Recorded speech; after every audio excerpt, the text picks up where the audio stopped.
Assalamualaikum warahmatullahi wabarakatuh. Kembali lagi bersama Bu Rindi pada mata pelajaran Prakarya dan Kewirausahaan. Oke, hari ini kita akan belajar bersama mengenai strategi promosi produk usaha pengolahan makanan internasional dari bahan pangan nabati dan hewani. Dengan kompetensi sebagai berikut.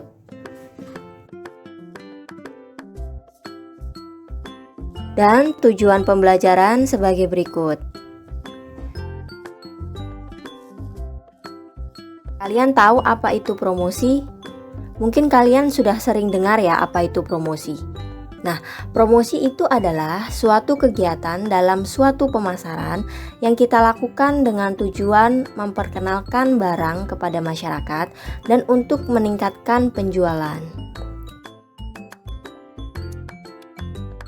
Untuk berpromosi itu sendiri kita perlu strategi. Nah, strateginya itu apa saja sih? Nah, yang pertama, kita bisa melakukan periklanan atau advertising. Kemudian yang kedua, kita juga bisa melakukan promosi penjualan atau sales promotion. Yang ketiga, kita bisa melakukan penjualan tatap muka atau personal selling. Atau yang keempat, kita bisa memilih publisitas atau hubungan masyarakat. Kita akan bahas satu persatu ya. Yang pertama adalah periklanan. Periklanan ini adalah salah satu bentuk komunikasi non-personal yang untuk mendapatkan iklan tersebut kita harus membayar atau kita memberi imbalan kepada pihak lain. Contohnya pada pembuat iklan. Kita bisa beriklan melalui televisi, radio, surat kabar, atau media lainnya. Kedua adalah promosi penjualan. Nah, promosi penjualan ini merupakan insentif jangka pendek untuk meningkatkan penjualan produk atau jasa, di mana diharapkan pembelian dilakukan pada saat itu juga. Contohnya, kalau kamu menemui di jalan atau mal-mal ada obral. Bisa juga dengan pemberian kupon atau diberikan contoh produk yang diharapkan pada saat itu juga terjadi transaksi pembelian. Dan yang ketiga itu adalah penjualan tatap muka. Nah, ini merupakan suatu proses di mana para pelanggan atau calon pembeli diberi informasi dan penjelasan tentang produk yang kalian tawarkan. Contohnya, demo produk, tester makanan, atau bisa juga sell door to door.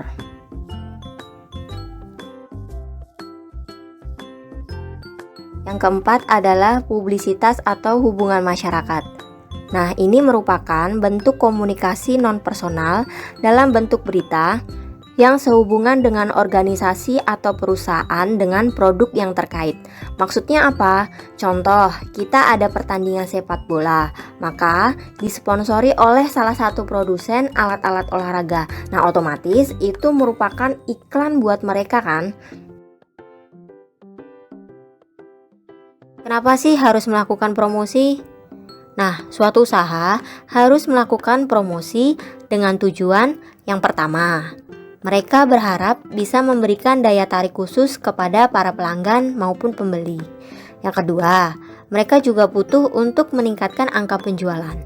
Dan yang ketiga, untuk membangun loyalitas konsumen. Kenapa? Karena promosi yang bagus itu membuat produk dikenal orang dan banyak digunakan atau dikonsumsi. Kemudian berikut ini adalah manfaat dari promosi. Yang pertama yaitu mengetahui produk yang diinginkan konsumen. Kemudian yang kedua, mengetahui cara pengenalan dan penyampaian produk hingga sampai ke konsumen. Dan yang terakhir yaitu mengetahui tingkat kebutuhan konsumen akan suatu produk. Untuk berpromosi, kita juga mempunyai sasaran yang tepat. Nah, bagaimana kita menentukan sasaran promosi agar produk kita tepat tersampaikan apa yang kita ingin jual? Yang pertama, kita harus menentukan target pasar terlebih dahulu. Seperti apa konsumen yang kalian tuju? Ketika kalian menjual makanan internasional, kira-kira cocoknya untuk siapa? Kemudian yang kedua, kalian harus menentukan tujuan promosi. Kalian mau memperkenalkan produk makankah? Mau memperkenalkan diskon yang ada pada saat itu? Atau misalnya kalian sudah punya usaha, nah kalian ingin mengenalkan usaha kalian. Atau kalian baru mempunyai usaha atau merintis usaha. Nah, ini perlu sekali untuk memperkenalkan usaha kalian kepada masyarakat atau calon pembeli. Tiga, kalian harus buat isi pesan promosi yang menarik. Kenapa? Karena isi pesan ini sangat penting menentukan minat atau ketertarikan konsumen kepada produk kita. Yang keempat, pilih sarana promosi. Sarana ini bisa dalam bentuk personal atau non-personal. Nah, dengan cara personal, kamu bisa dengan menelepon atau berbicara langsung, bisa juga menggunakan platform seperti WhatsApp atau teks calon pembeli kita. Untuk sementara, promosi non-personal itu biasanya menggunakan platform sosial media, jadi tidak langsung ke orangnya. Ya, jadi siapa yang melihat postingan kita seperti di Facebook, Instagram, Twitter, brosur, spanduk, atau media lainnya.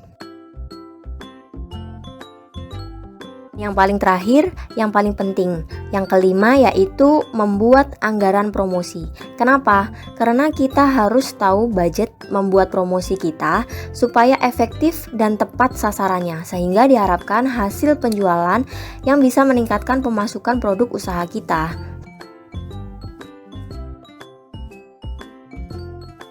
Setelah kalian tahu strateginya, maka untuk membuat promosi, kalian juga harus tahu tekniknya agar promosi atau iklan yang kalian buat itu tepat sasaran dan konsumen menikmatinya sehingga mau membeli produk kalian lagi.